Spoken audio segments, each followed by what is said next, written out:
So you've got a presentation for us and then some question time at the end. Is that Yeah, you'd absolutely. like us to run? Yep. 100%. Yep. Great. And we have a guest over Zoom. Would you like to introduce? Yeah, absolutely. Thank you. Hey, look, thanks everyone. So firstly, I'd like to introduce Kevin Collins, who is on Zoom. Now, a number of you will remember Kevin undertook the Section 17A review for us, which was reported back to Council in August 2020. And it really looked at some of the key biosecurity programs in terms of their efficiency and effectiveness. Kevin also since then has been really valuable in assisting us with the possum control area review, so that was a bit more detail beyond the Section 17A review, and then again now looking in more detail at the Chilean needlegrass program. And so that's the report that you've got in front of you. I guess, so Kevin's, the intention today is to update you on where we've got to in terms of that more next level of detail around Chilean needlegrass. And so look, I'll let Kevin move into his presentation and an opportunity for questions from councillors on his report and presentation. If we could take questions at the end, I think might be a good way to go. But look, just before I move to Kevin, two brief points. So firstly, one of the key things identified in the review was actually that the current CNG program was under-resourced to the extent that there was significant stress being placed on staff. So we've had the opportunity through some internal reprioritisation, largely which has come about through effectively parental leave and or other staff are being away for different reasons, to apply some additional resource into that team. So they have got that resource now and it's out there working, which is really assisting them an awful lot to go through the current very busy period that they're in, but with a more balanced work program. So that's the first thing. The second thing is that, as you mentioned before, there are clear links between this review and Chilean needlegrass management and the likes of the IRG-funded gravel program and the risks around Chilean needlegrass and gravel extraction. So just wanted to make those 2 points. But look, I'd like to welcome Kevin, and Kevin, just look forward to your presentation and commentary and questions on the review. Thank you, Campbell. Thank you, Madam Chair. It is good to be here again, and I'm glad that I'm after lunch. It's always hard to present to people who are desperate to go to lunch, so I'm happy to be here now. Campbell, you and I will tag team a little bit, I guess. So Campbell, you can just go to slide 2, if you will. And as Campbell said, this is a follow-on from the 2020 larger report. It's a similar methodology. I talked to staff here at the council. I talked to other regional councils that have Chilean needlegrass. I talked to the experts and the people who have done a lot of research into Chilean needlegrass, and talked to federated farmers. Okay, Campbell, 3.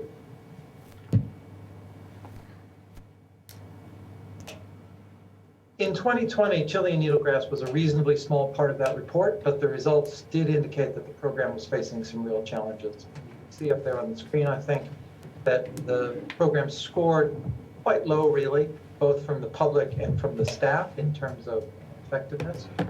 And as Campbell said, there were strong comments from the staff that A, they were struggling individually, and B, they were stressed because they felt like they weren't delivering the program to the quality and level that they should. We also found that the regional councils that have Chilean needlegrass do it very differently. So all of that led to this closer look that we're doing now. All right, Campbell.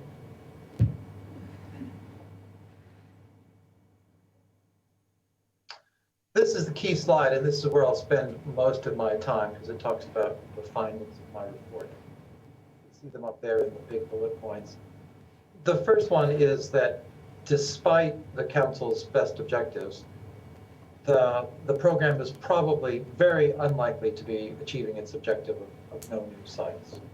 So new sites, and I'm just going to put that in quotes for a moment, new sites continue to be found every year. So for example, in 2017, there were 182 known sites, and in 2020, that had increased to 259. The catch is that no one really knows whether they are actually new or if they're just previously unknown sites. And that's a situation that creates a tremendous amount of uncertainty and lack of confidence in the program. And that's a theme that I'm going to return back to. Basically, without a credible baseline, without a number that says, in year X, we had this many sites, and without a robust surveillance strategy to detect genuinely new sites, it's really impossible to know for sure how well the program is doing. What I can tell you is that Hawke's Bay staff strongly believe that there is more Chilean needlegrass out there in the region than they know about. And that's a theme that the other councils echoed as well. So my other point is about the management of this weed. Basically, it is very hard to eradicate. So the control tools for Chilean needlegrass are very limited, and they need to be applied over the very long term.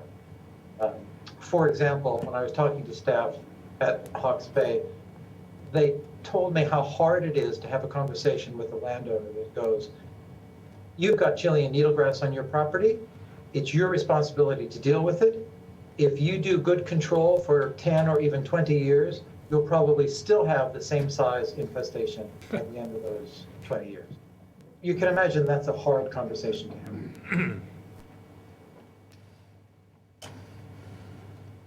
The other key point about the weed is that it's spread almost entirely by humans, our animals, our machines, and to some degree ourselves as we walk around.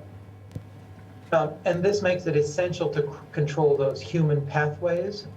For Chilean needlegrass, human pathways is a much more important aspect of management than it is for some privet, which is also a sustained control pest at Hawke's Bay, and that's spread by birds. The good news is that eradication is not the goal here. Hawke's Bay Regional Council doesn't have to eradicate Chilean needlegrass to meet its objectives. All it really needs to do is to keep people, machines, and animals away from the plants. That'll stop most of the spread. And obviously that's hard to do if the infestation is in a working paddock. But if that land could provide an economic return for the landowner while being largely left alone, then that would be the ideal way to manage Chilean needlegrass. So you can imagine things like native plantings for carbon credits, plantings for biodiversity, long rotation forestry, whether it's native or indigenous. All those things are good potential, and some of them are becoming much more economically attractive, particularly carbon sequestration.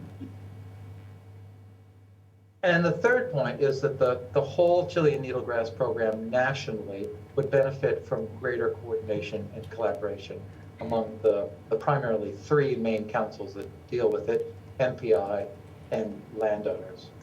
And honestly, collaboration between those groups and among those groups has been pretty lackluster lately. In the last few years, MPI's involvement has dropped off. They have been diverted onto other projects, and the reality is they have other priorities that they consider to be higher risk and more important. For them, Chilean needlegrass is something that's been established in New Zealand for a very long time, and so unlike something like velvet leaf, they stand back. Velvet leaf, for example, a new incursion, they took a very active leadership role. Another factor that's important here, I think, is understanding how important this really is to farmers. There is certainly a suspicion or a feeling among staff and MPI that this is not as important to farmers as perhaps we might think. And the signals on that are mixed, honestly. So in their formal submission to the RPMP review that Hawke's Bay did a few years ago, Federated Farmers said, Chilean needlegrass poses, quote, a significant threat to the sustainability of farming in Hawke's Bay region. We support intensified efforts to ensure it remains on the current property and does not spread further. So that's a pretty strong statement. On the other hand, just a few years ago, this council supported the development of a Hawke's Bay needlegrass farming group, with the caveat that it needed to be led by farmers themselves, it needed to be self-sustaining, people needed to be taking basically the initiative. And really that never took off, never got traction, and that does imply a lack of motivation from the local. And that's kind of a suspicion that is echoed by council staff here and in the other regions. And then finally, in my review, when I spoke to Federated Farmers, their representative was, in the moment, I admit, but was unable to say if Chilean needlegrass was a significant financial problem for the industry. that's not the response that you would get if you asked about other pests. So with that background, I'll just look at how the other councils handle Chilean needlegrass, and Campbell, you can go forward if you will.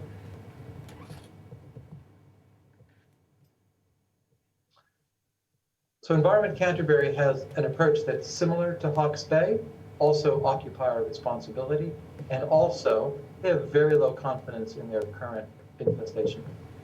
Staff there tell me that they expect that there's a considerable amount more than they have officially on their books. And they were also very upfront about not being particularly keen or eager to find major new infestations. And that's because it's about how hard it is to manage, really. They had their reservations about the economic impact. The feeling was that landowners were more concerned with something like Nacella tussock, which has a greater economic impact and is easier to control. And so in the big picture for ECAN, although it's already occupier responsibility, they're very keen to shift that responsibility even more over to landowners, to basically encourage behavior change and to have farmers treat Chilean needlegrass really just as another bit of biosecurity that they manage at the farm gate. And that reference to gate, of course, is all about pathways. It's not going to blow onto the property pretty much or be spread by birds. It's going to be brought onto the property by people or animals. Next slide, please, Campbell. Marlboro District is interesting. They have the largest infestation in New Zealand, and they take a completely different approach than Hawke's Bay or ECAN. So almost all of their program is service delivery by council staff or by contractors. There's very little enforcement on land occupiers. But what they have tried to do is they have tried to set up very strict requirements on movement control for animals and record-keeping requirements. For example, if you have a property that's mowed and it has Chilean needlegrass on it, you need very strict record-keeping requirements. And I'm not saying that Hawke's Bay doesn't have those. Hawke's Bay does have some of those, just about where they emphasize, in Marlboro, they emphasize that very, very strongly. And they were also very strong about their view that landowner obligation does not work. And that is, I'll talk a little bit about that in a moment, but partly that's about what we all understand now about pest control being one job and like amid many on a farm and not always the highest priority. And so that's come up in the possible control report that Campbell mentioned, and also about how difficult it is to control. Next slide, please, Campbell. I've put in Auckland Council, even though they have only 2 sites, and they're both very small, just a few square meters, but they do illustrate how hard it is to control the thing. So they had one site that was, quote unquote, eradicated after 10 years of work. They have a current site where they found the plants in 2006. They controlled through spraying for almost a decade, and the last plants were seen in 2015, and it's still not considered eradicated because they believe it could pop up again. Both of those are in parkland. They suspect it was probably mowers that brought it in. Nobody knows. And I have MPI there as well. Just to reiterate, the system that MPI works under is an assumption that an industry will be motivated to act if a pest is truly a serious issue for them. So you can imagine M. bovis, you can imagine PSA for kiwi fruit, and clearly the industry, well, at least MPI's impression of the industry is a lack of profile compared to some of those other pests. So MPI says that they want to get more involved when there are multiple affected parties and when there are multiple benefits, maybe across private land and conservation land. And they don't see that in Chilean needlegrass. Staff at MPI said to me, look, if we went to the minister and said, we want more money to lead a response to Chilean needlegrass, the minister would say, well, why doesn't industry pay for that? And so what they do is they prioritize national responses to incursions. That's where their emphasis is. That makes sense under the Biosecurity Act, or something like velvet leaf. But I guess what it's important to remember is that that position lasts for MPI. Historically, that lasts until some pressure builds to some critical point from communities and from councils for MPI to show more leadership, and then suddenly they do. And the classic example is from wilding pines and mulberries. I think, MPI, the staff would absolutely acknowledge the threat posed by Chilean needlegrass, and they would just come back and they would say, look, in the system we work under, it just doesn't rise to the top. That's an issue that needs to be discussed, I think, through a collaborative approach that I'll come to later. Next slide, please, Campbell. And this is the last slide. It's all my recommendations. And I want to put them in the context that the recommendations here are primarily about increasing confidence. And I heard that come up just a little while ago in one of the other presentations. So this is about confidence that the Chilean needlegrass program is achieving its objectives. You never have perfect certainty, but you do need more confidence, in my opinion. So you can see my recommendations there. Certainly agree with Campbell. Staff do feel a little bit burned out, and they feel that their time spent on Chilean needlegrass, on one hand, isn't really delivering as much as they would like for Chilean needlegrass, and it's also undercutting time spent on other important programs like marine biosecurity. So I totally support the more resources into this program, particularly if it's put into surveillance and monitoring. That'll go some way toward increasing that level of confidence. And that second recommendation there on the screen has parallels to the possum review, except that controlling Chilean needlegrass is actually quite technically more complex than just putting out bait for possums. And so putting that responsibility on landowners is a big ask. I think Hawke's Bay staff recognize this, and they already encourage landowners to engage contractors whenever they possibly can. So this is obviously something that would involve a discussion with the affected property owners and farmers, just like we're doing with possum control. What I will say is that, again, looking back at the Federated Farmers submission to the current RPMP, they said, quote, "The control in the past has had limited success, and it is far from eradication, not even achieving containment.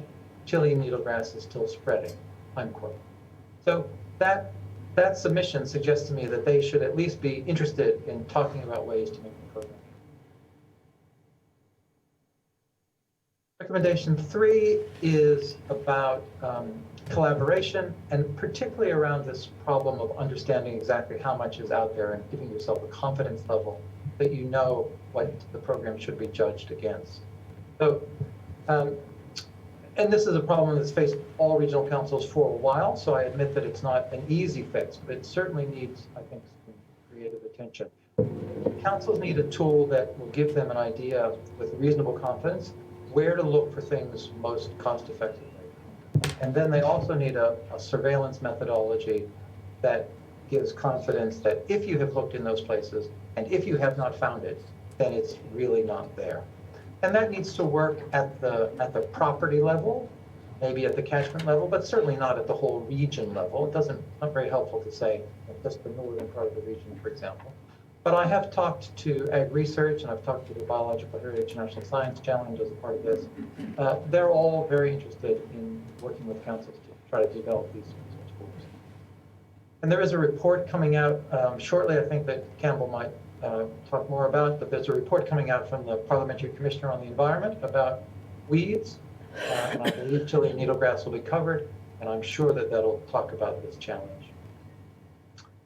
The fourth recommendation refers back to those pathway plans. So in the last review of the Biosecurity Act, pathway management plans were added as a tool that councils could use.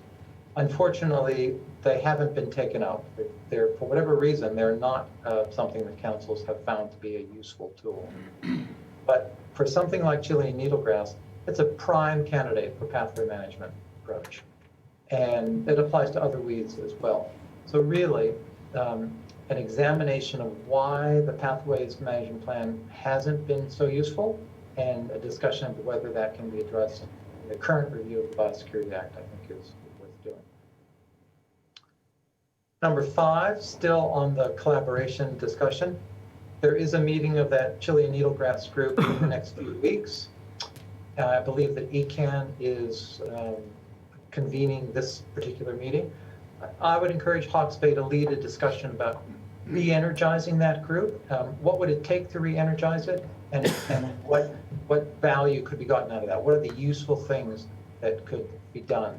And I think there is certainly a lot of discussion about what are the things that could collectively be done. I've alluded to them, a few of them above.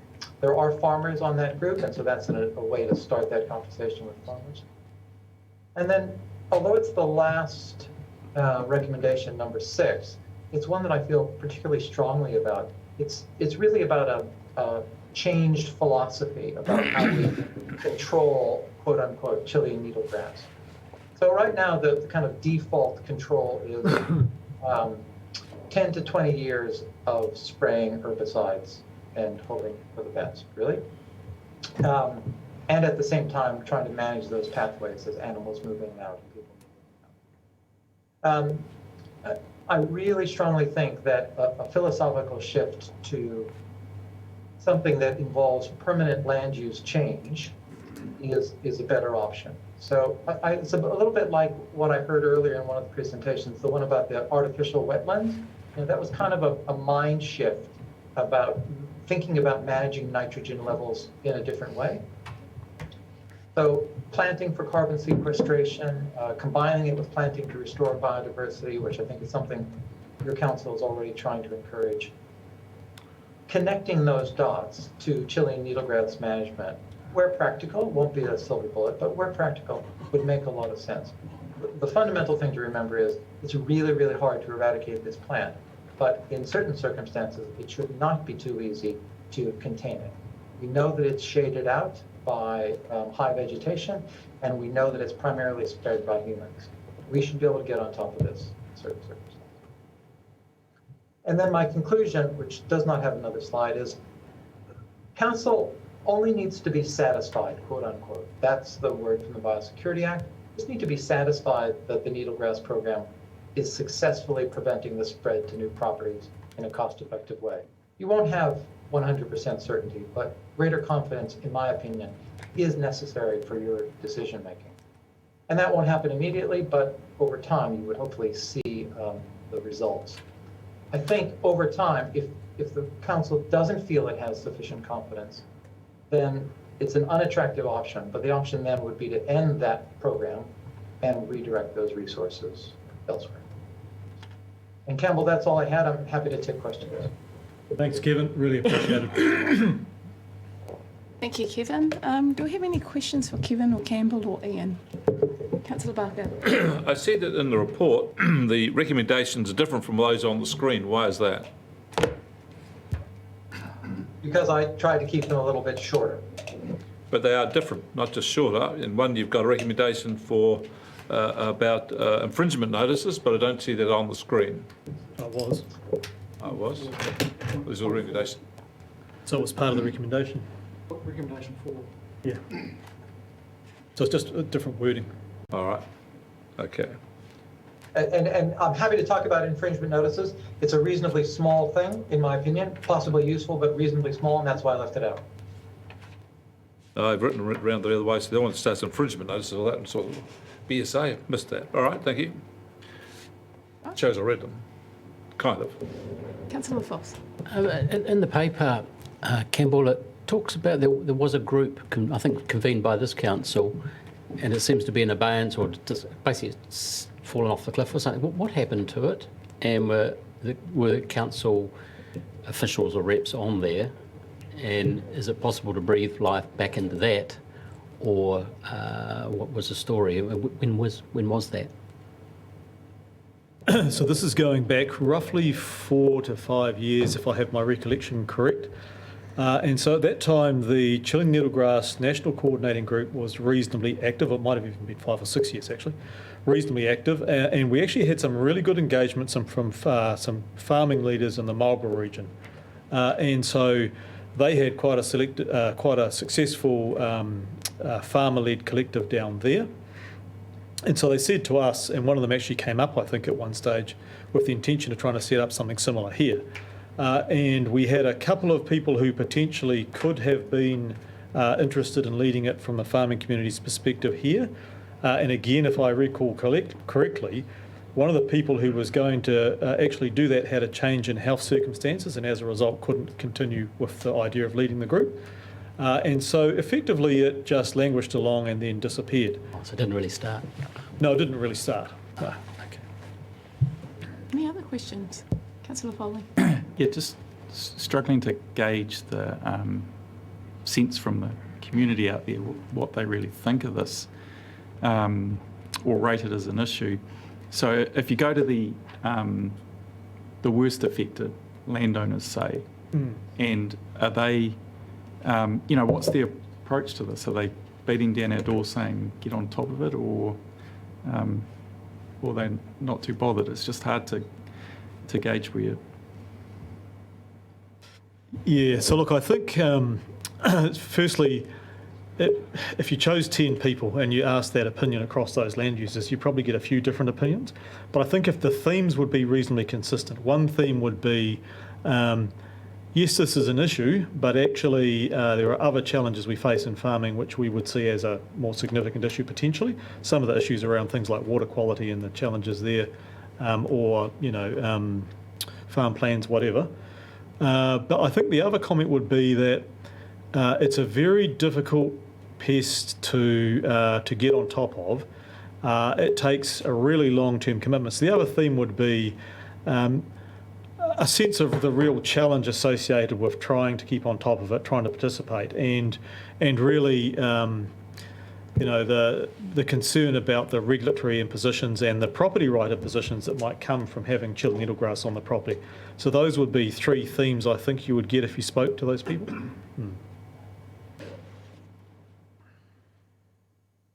Councillor Williams. Yeah, thank you, Campbell. And this is a wicked problem, by the way, in the Rick Barker sense, because we don't seem to have a solution. That's true. Yeah, supposed to be a smaller version of one, but anyway, I just wanted to ask this question: who do you think benefits from? MPI says it's farmers benefit. Is there a biodiversity issue on this one, or is it just farmers? You want me to answer that, Campbell, or you? Yeah, so I'm interested in your view, Kevin. I've got some thoughts as well, but you go.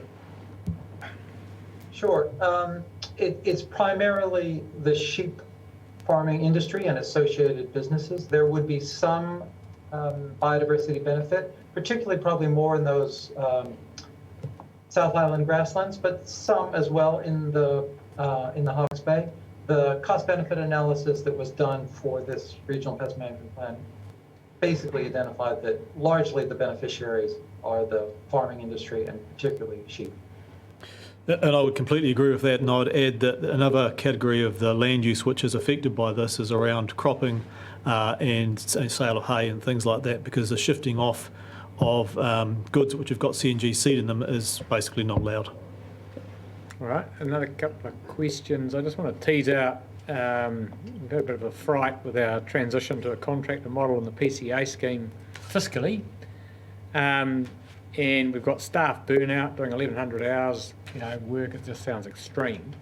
On page 14 of the report, it has both a staff and a sort of contractor, proposition there, and a suggestion that the contractor budget should be increased. Given that landowners are currently doing it, and I just wanted to understand where the contractors currently fit in and get a sense of what sort of scale of cost we might be dealing with, if there's any understanding of that, if we were to transition to a contractor model. So in answer to the first part of the question, so the farming which takes place around Chilean needlegrass, effectively if a farmer's got it, they can choose to get a contractor on to do the control themselves, or they can choose to do the work themselves. Slightly different to the PCA or the possum control model is that when a landowner gets a contractor on to do the Chilean needlegrass control, they're able to access up to $3,000 of our subsidy scheme. And so, for example, they've got a contractor on and that's cost them $2,000, they can get $1,000 worth of that potentially as part of the subsidy scheme. So in the reference to contractors, that's where the contractor budget sits in terms of Chilean needlegrass. And look, the answer to your second question, that would need to actually have some serious thought and proper work done on it in terms of the potential quantum of shifting from an owner-occupier model for Chilean needlegrass to a straight-out contractor delivery model. All right. Can I make a comment on that, Campbell? Sure. I completely agree. I don't know what the cost would be, but the cost would be affected by number of affected properties that fell into those potentially different categories. So properties that do require that constant herbicide application over a period of years, that's a certain cost. Properties that you might be able to deal with by fencing and planting and then largely walking away from, that's a different cost. So you would have to break it down into different categories. Thank you. Thank you, Councillor Van Beek. Yeah, thank you very much. A lot of reading, but scary at the same time. But thank you very much for a very extensive report. What I do miss, though, is a couple of questions. How many areas in Hawke's Bay actually have got Chilean needlegrass? Oh, something you said before, wasn't it? 259. Yeah. 259. 259? Yeah, 259 on the known list. So that's, Properties. just to be clear, that's different than how many properties might actually have Yeah. it. That's how many properties we know about. Yeah, I'm talking about areas. Is it just in one particular area and you've got 259 properties, or have you got areas in other river areas where we've got it as well? So it's in a wide range of areas. So the rivers and gravel is a good example of that. Yeah. Now, look, at slight risk of getting potentially misquoted on this, but we did this exercise just recently where I asked the team for an indicative number of the total hectares likely in the region across those 250 odd properties, and it was around about 750. But that's a very rough number as an aggregate. Okay. Yep. And Campbell, can I just say that that lines up with the number that's in the cost-benefit analysis for the RPMP? So that number was 665 hectares. So yep, somewhere around there. So on a map, it would look like one shaded area that's all connected, correct? Or is it dotted through the area? So look, it's predominantly in the central Hawke's Bay area, but there are, because it's, as Kevin's pointed out, it's got pathway spreading it, different pathways spreading it, there would be random bits and pieces here and there. Okay. Yep. Okay. When was the last time we actually had a meeting with affected landowners as a group to have that communication with them? Specifically on Chilean needlegrass alone, so look, I would have to double check. I don't think we would have done it within the last 18 months or 2 years, but that's if you consider it specifically around CNG. If you considered CNG being discussed as part of the regional pest plan review, then it's probably 2.5 years ago, 3 years ago. A while. Yeah, reasonable, yeah. Yeah, and industry groups like Beef and Lamb or Federated Farmers, do they themselves give kudos to this particular pest and meet with affected farmers, property owners, to find solutions or help them to eradicate? Although it's almost impossible by the sounds of it. So Kevin, I'd be interested in you, because you've touched on this with some conversations you've had as part of the review. Yeah, it's clearly not as high profile a pest for those organizations as some.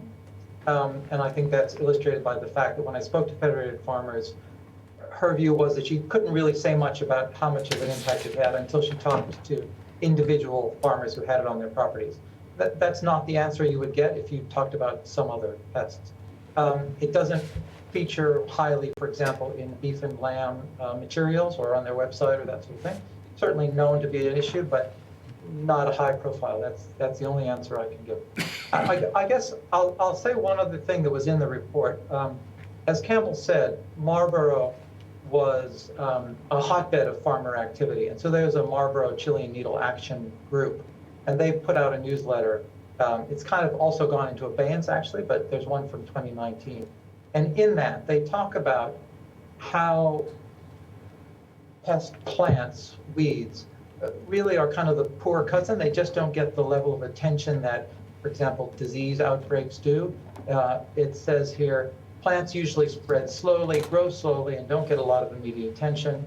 And basically, they get overlooked. And I think that's part of the problem. If there are no other questions, one more.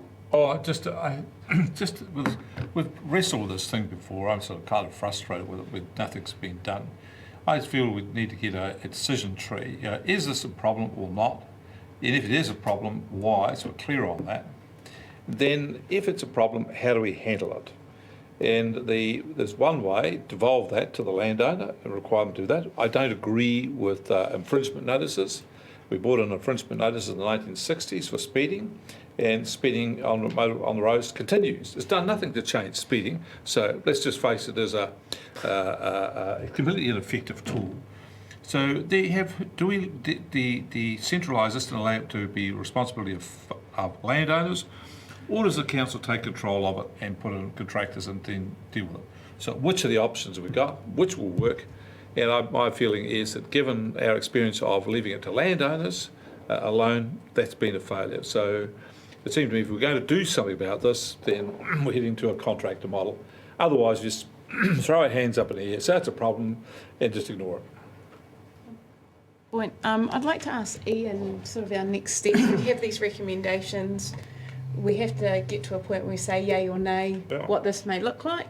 So what are the next steps for us given these recommendations? Sorry, Chair, we're only asked to receive the paper. Oh yeah, but sorry, it's a question to Ian to ask what's the next steps given these recommendations in terms of process. Yeah. Right. Thank you, Chairs. Through you. So effectively going back to Councillor Foss's original comment on one of our earlier papers, that what we're proposing to do is take a thoughtful and methodological approach to this and bring back to you what we think is either a range of options or the preferred approach to build into the long-term plan for the next long-term plan. As Campbell said, we've resourced up to better manage and contain the plant, so we're comfortable that's a suitable holding position.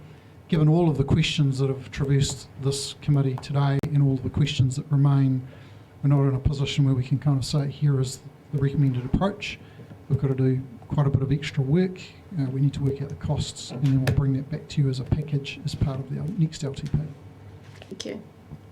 Can I please have a mover and a seconder to receive this report? Madam Chair, could I ask a couple of questions, please? Oh, sorry, Appy, I missed you. Go ahead, Appy. I miss you too. Thank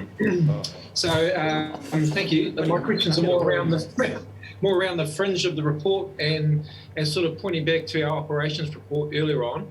Some of the comments in your report indicate the stresses upon staff, and it was mentioned in one of the councillors' questions.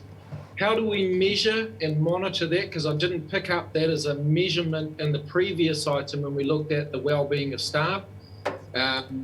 So that's a question really to our chief executive or whoever. How do we capture those particular elements of concern on our staff, and are they reflected in the OSH statistical analysis that's required around monitoring those types of incident reports?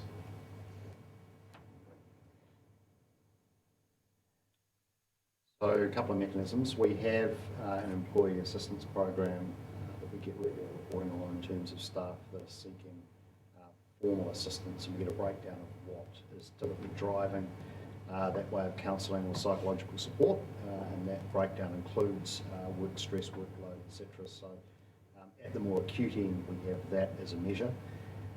We also have an annual staff survey where we drill into questions of wellbeing, but more in real time around the clock. We're focusing our managers and people leaders' attention on staff wellbeing and run a range of different programs and interventions through the year highlighting aspects of wellbeing and how they can be promoted. And with health and safety a standing item of focus for leadership teams across the organisation on a weekly or monthly basis. We draw on intelligence from across the organisation about mental health and wellbeing, particularly related to workload stress. It has been a significant issue over the last couple of years, both as a consequence of the ambition that Council has had with respect to large ramped up programs, new programs, significant amounts of change, but obviously the COVID-19 situation exacerbated some of that. So it is a significant focus of attention for management tiers right across the organisation, and we do have a reasonable amount of intelligence gathering to ensure that we have the pulse of the organisation. It's pretty much the answer I was expecting from you, James, which is awesome. My query now is around how do we at Council get visibility of those matters? Because like I mentioned in the previous item, there's no mention in the statistics of well-being amongst those injuries. So looking forward to how we might be able to get better visibility of those types of impacts on staff at this level as well. Campbell, Biosecurity Act, when is it next due for review? Can we get that review done before the suggested business case? Does time allow for this, and including the slowdown at national policy level? So, from my perspective, the Biosecurity Act review, because I've been seconded to Right to Right Place for a period of time, I'm not up to date on the latest of it, but it was undergoing a review process, or in the middle of a review process during my secondment.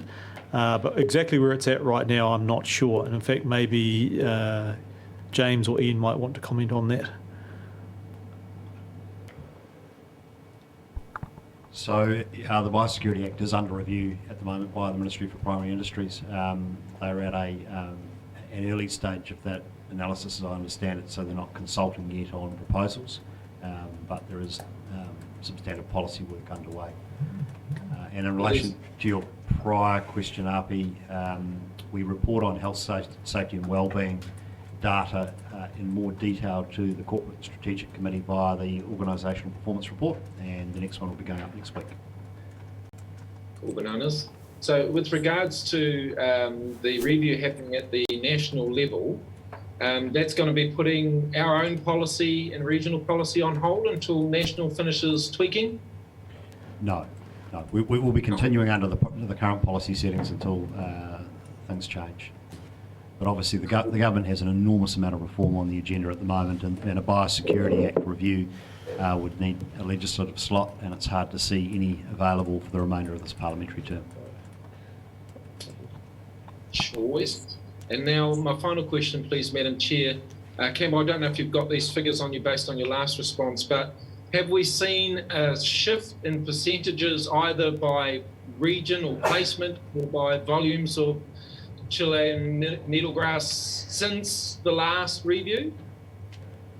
If I read the comments here, we're seeing it expand, but do we have a percentage rate on that expansion since the last BSA review?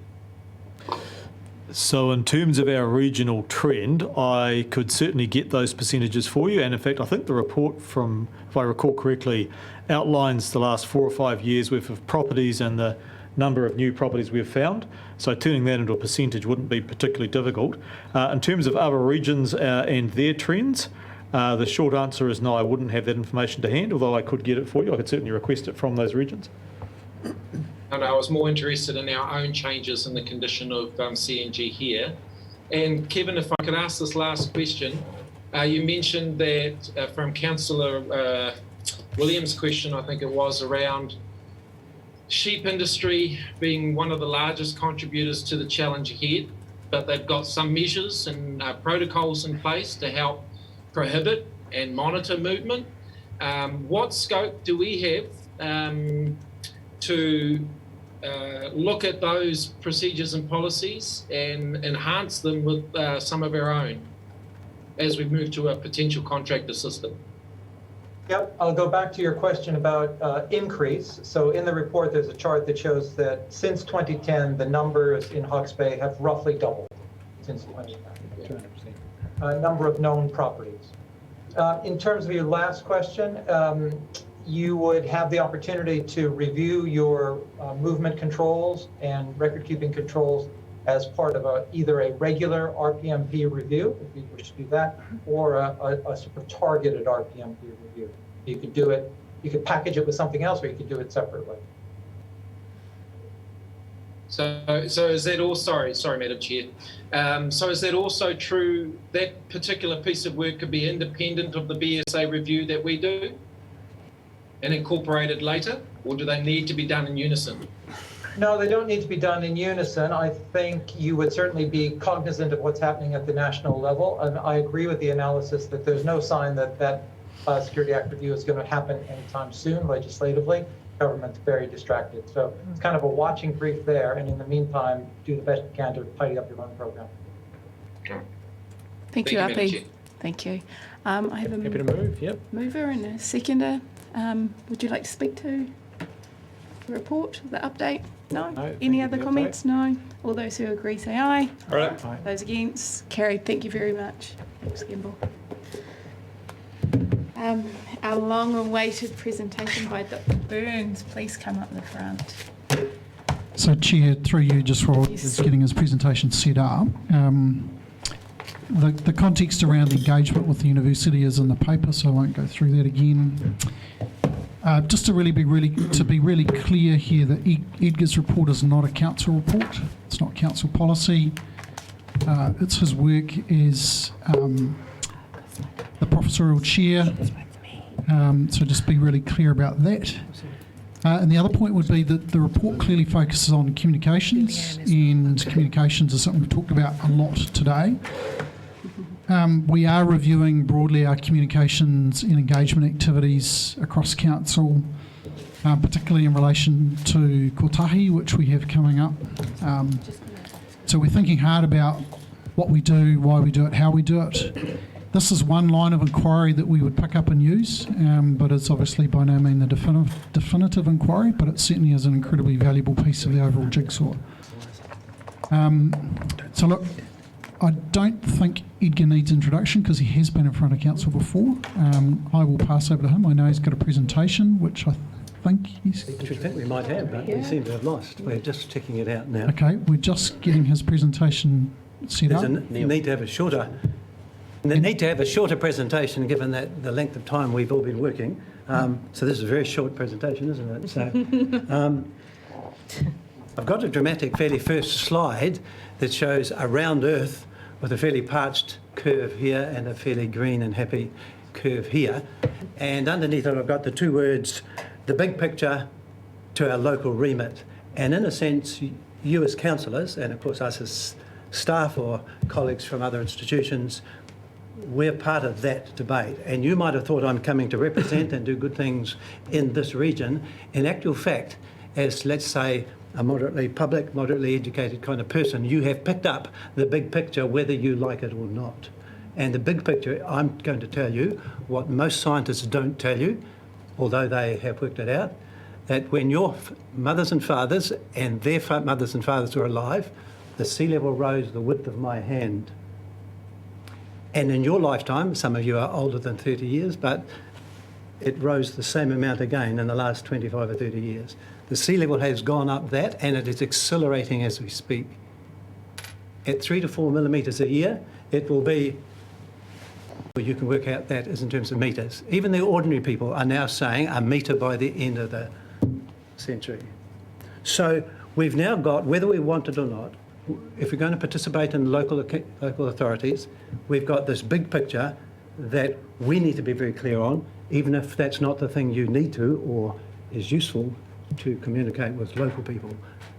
But while we can be sympathetic for our constituents and empathetic, trying to be helpful and useful locally, it's no good believing their story. We have to believe the scientific big story, because that's happening, and it's going to be much faster, and it's going to be much costlier, and it's going to be much more severe than anybody at COP26 or IPCC is telling you.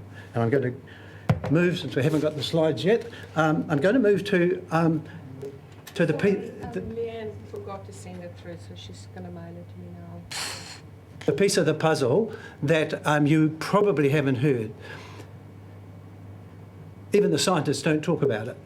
That if we get COP22 and everybody does something by 2050 or 2070 if they're in there, or we're by 2030, that's down to net zero.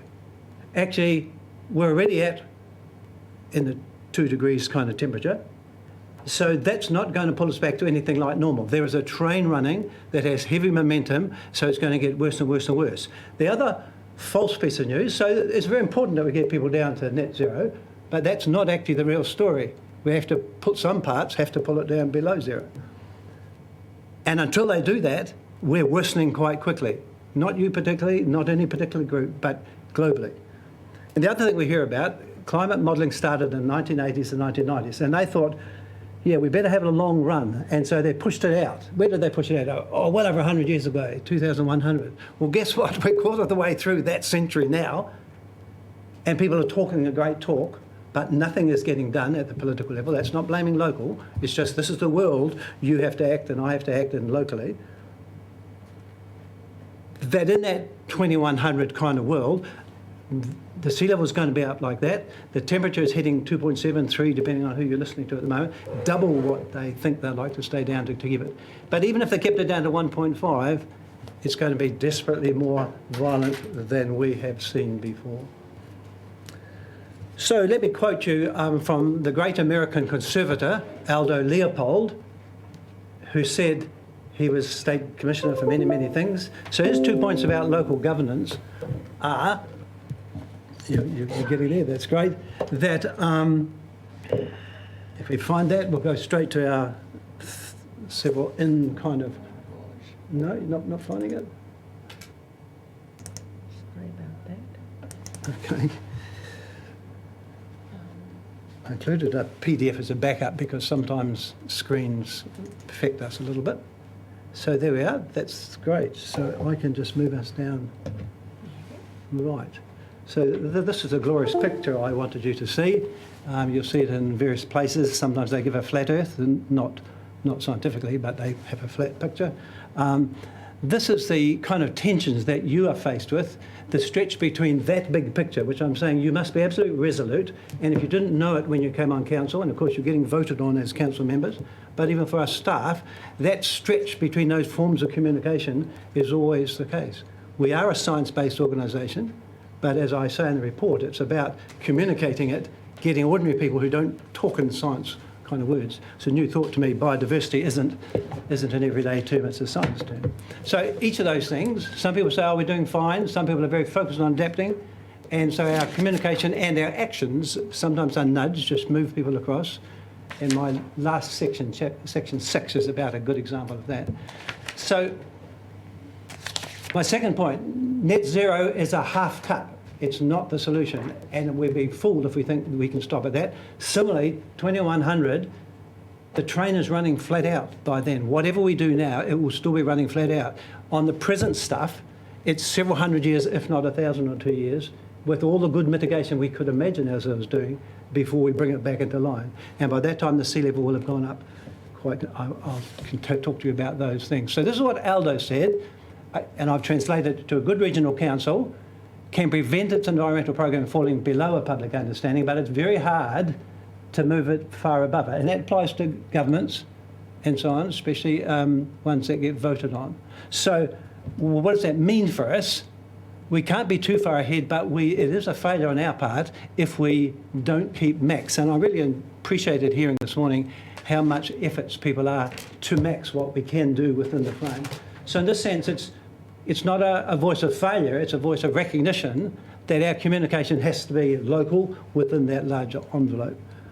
And so I believe in stories is a great way of telling it. So it's that with that, the global and the local, that's our thing. Kakabee heard a lovely talk the other day, about 100 plants left in the Hawke's Bay region could go extinct. We heard that this morning. So on the right, the yellow panel is the sort of the general model. And there's a number of things that in section 2, I think it was, I told some stories, section 2 or 3, some stories of the kind of things that are inside our organisation. And it's if those we can pull out, we can find ways of saying things that are powerful and influential and make a difference. So that's not to criticise the detailed programs. We are a government entity. We have to work our way through that. But we can think of sort of insourcing or outsourcing it to comms, but actually it's every assumption you make when you speak, when I speak, that has implications for how the message gets across. So I have a mantra. Let me just say it so I can give my verbal force to it.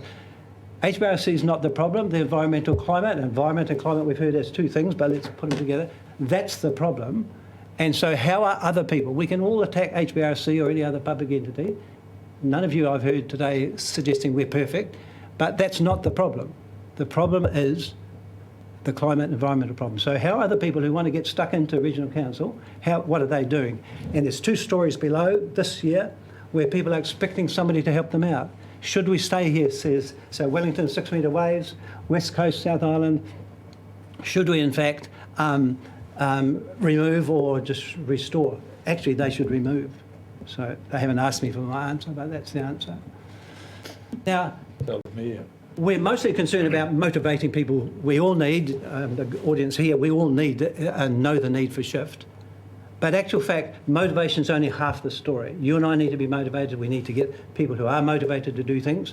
But actually, we wear ourselves out by wanting motivation. And so the next slide will tell you where the bigger picture is. But who is motivated? And in the report, I identified regenerative farmers, Maori corporations around the country, not always in Hawke's Bay, but around the country, and individual farmers. Those are the motivated people. So if you want to go down the motivation path, they're the people to talk to and bring in, not because they're telling our story, but they're saying things that we want to hear. And in New Zealand, the Regen Ag movement is not an overseas one. It's quite broad and quite open to any farmer who's a bit environmentally inclined. So that's really good. The little green bit down there is just extracted out. In a way, for motivation reasons, the climate change is the perfect non-motivation thing. It's too vague, it's too far away for ordinary people. It's non-specific, it's not about me, it's your fault, etc., etc. So it'll do some of it, but it won't do all the work. The other thing that's harder is that public discourse. You know, when the boat sea level rises, everybody starts to get it. And we are in a fairly good position that I think public awareness is ahead of public action. But we do have the absolute BS, so that's a scientific term, about false social media that really undermines your work. And so there's an ongoing fight, but we need to be strong as regional council that we are based on the science, and the science is telling us that. So I'm terribly sympathetic to your problem or your locality, but as elected officials, that's always the pressure on us. It's a very difficult thing. So down the bottom, I could spend 10 minutes on each of those for you. Sometimes I say, what dentist do you use? And so when you say, oh, so-and-so's good, then I go to that dentist. That's social proof. It's not scientific proof, but that's how the ordinary person operates. So say it again, climate change is the problem. We have our vision statement. So what do we, not just council, not just Campbell's section, not just anybody's section, what does everybody else do? They need to own the problem, not us wear a very unhappy chain around our necks. So why talk electric bikes? This guy, Grant Coombs, was at Mystery Creeks a year or two ago.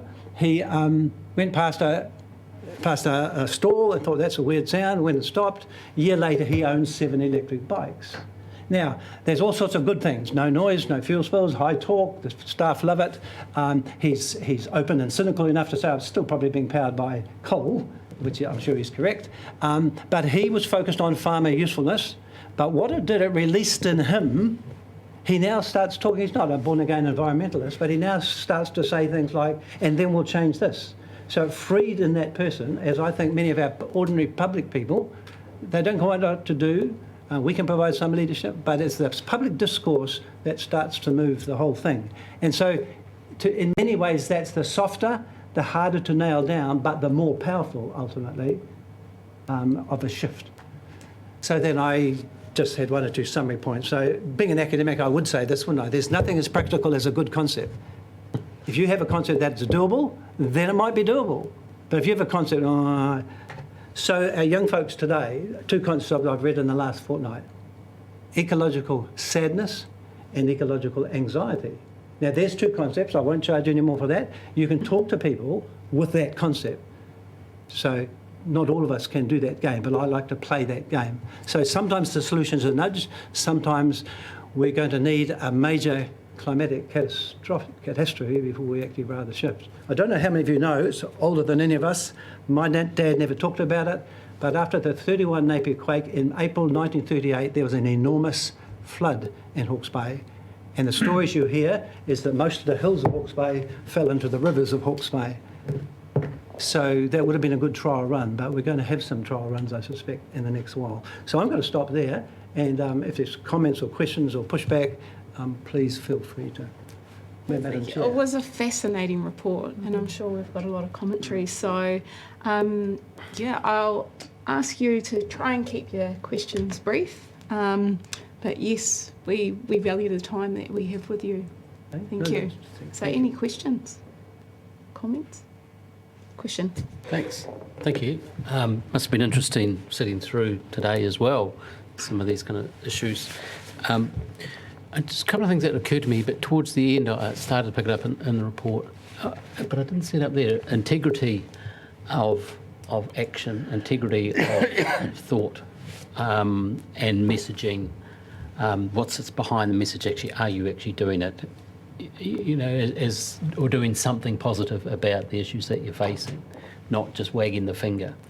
And we had a discussion earlier about, I think you were in the room, about our setup, you know, the gravel department and this department versus the public's perception of what we should be doing. Yes. But if we just use climate change, it's very important to me, at least, that we are walking the talk in as much as we can, and to help A, with integrity, B, to get that kind of moral high ground is not the right place, I suppose, but just the momentum for the discussion. Yeah. Kick the early goals or something like that, but also understand what we can't do, but try and do what we can do, and have a pathway to a better future, perhaps. Could you just comment on the integrity side? I saw it towards the end, and then it came in. And sorry, one other comment. Just I think it was the example about the Australian one where the guy tried to build the house. Yeah, 1.5 metres. And it was a great practical example of turning it round and having a legal, regulatory, strong standing for saying no, not just for saying no, but the intergenerational argument, and it was legal protection for the council to do it. It was a great example in there. Yes. It's like motivation. It's not everybody's job to act with integrity. They act because of the dollar or because of their income or because of where they live. But for those of us aspiring to any kind of leadership position, some sort of consistency.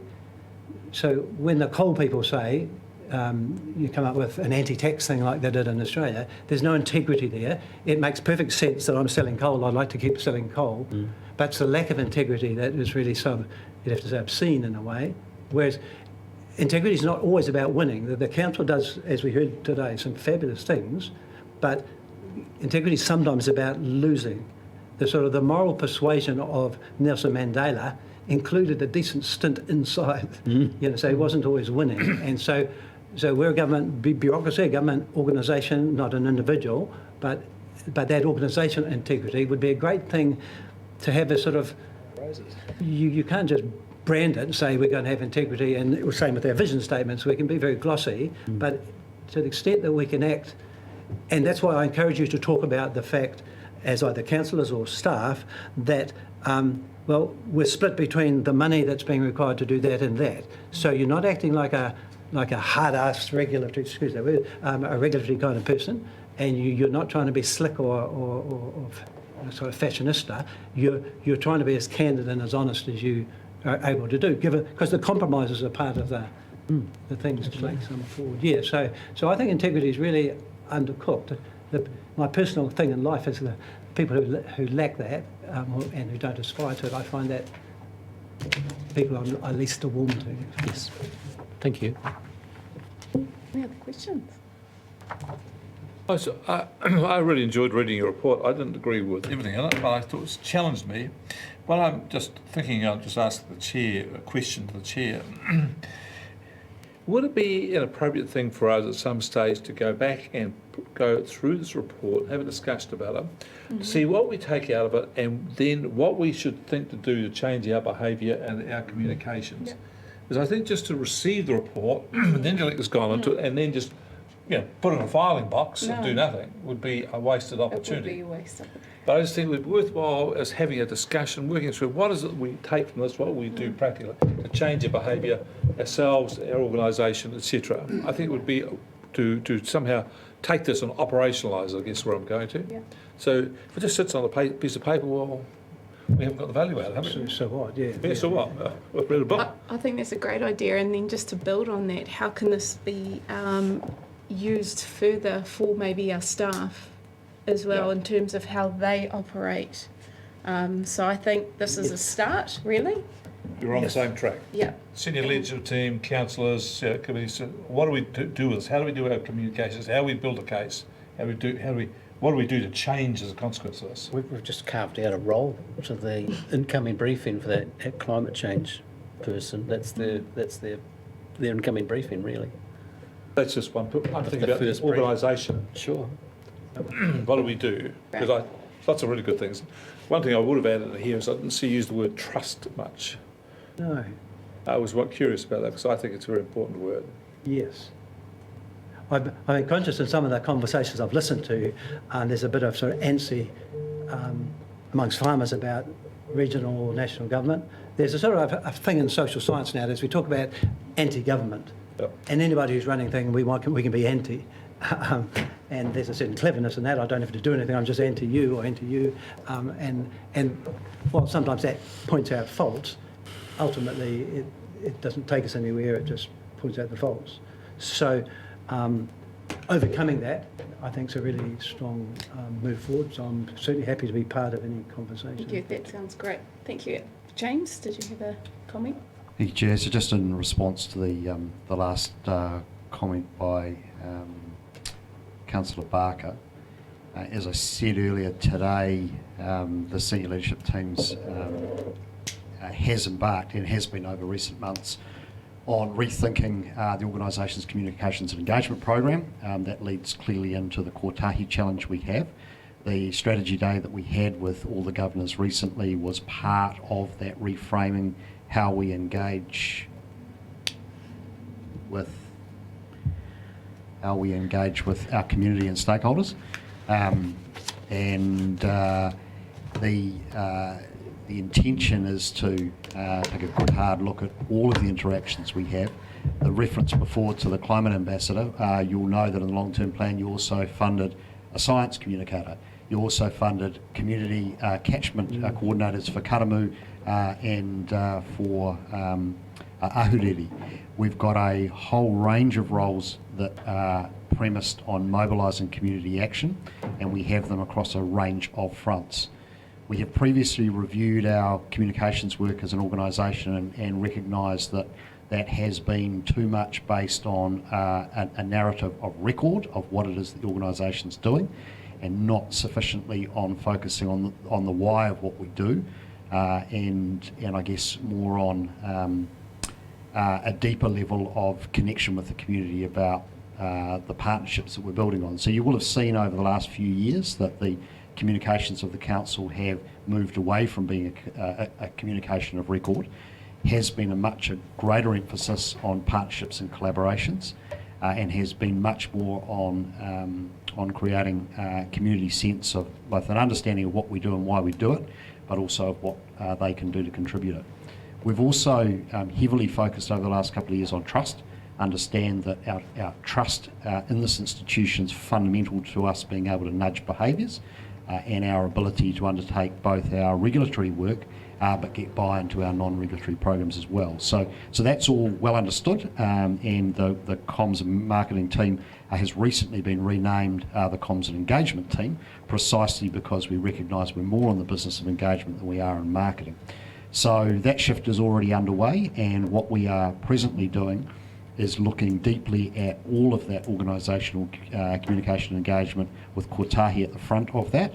And what we would like to do is involve all our governors as we have the conversation on the engagement program for Kotahi on the 1st of December with you all, and how we continue to evolve and modify our approach to community engagement. Thank you, James. And last comment or question, Councillor Feinbeek. I really enjoyed your report, and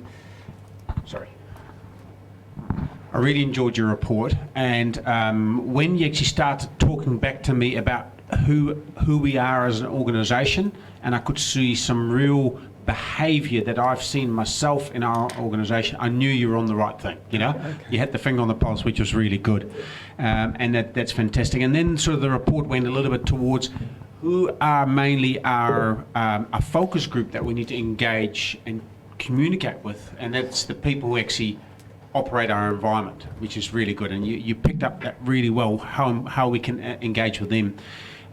So thank you very much, and once again I really appreciate Rick's and James's comments that we're actually going to actually really focus on this particular style of engagement, on to understand how we actually can connect, because it's very important, because we all have different ways of communicating, but you seem to really have a knack of actually bringing that to the fore and putting it out. And one thing is, which I appreciate, we're talking about trust.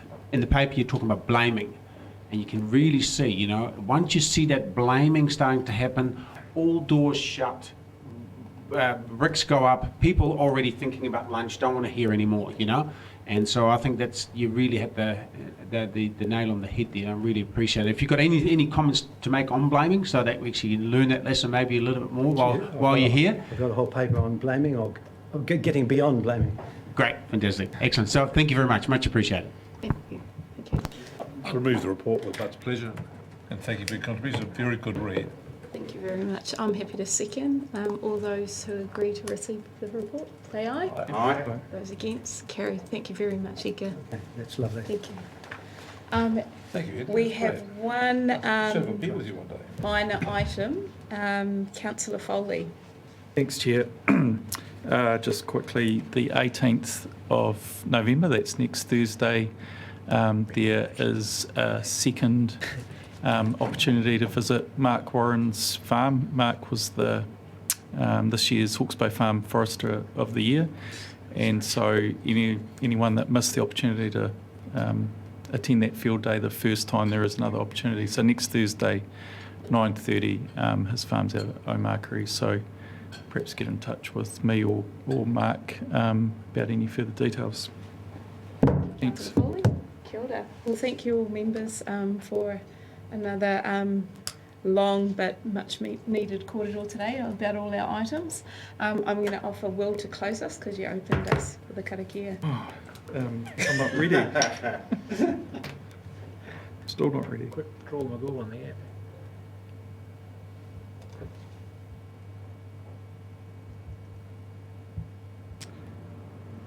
Right, so closing karakia. Kia tau, kia tātou, katoa, te atawhai o te tātou ariki ihu karaiti, me te araha o te atua, me te whiwhinga tahitanga ki te wairua tapu, ake, amini. Kia ora. Thank you, Will. Thank you. Kia ora.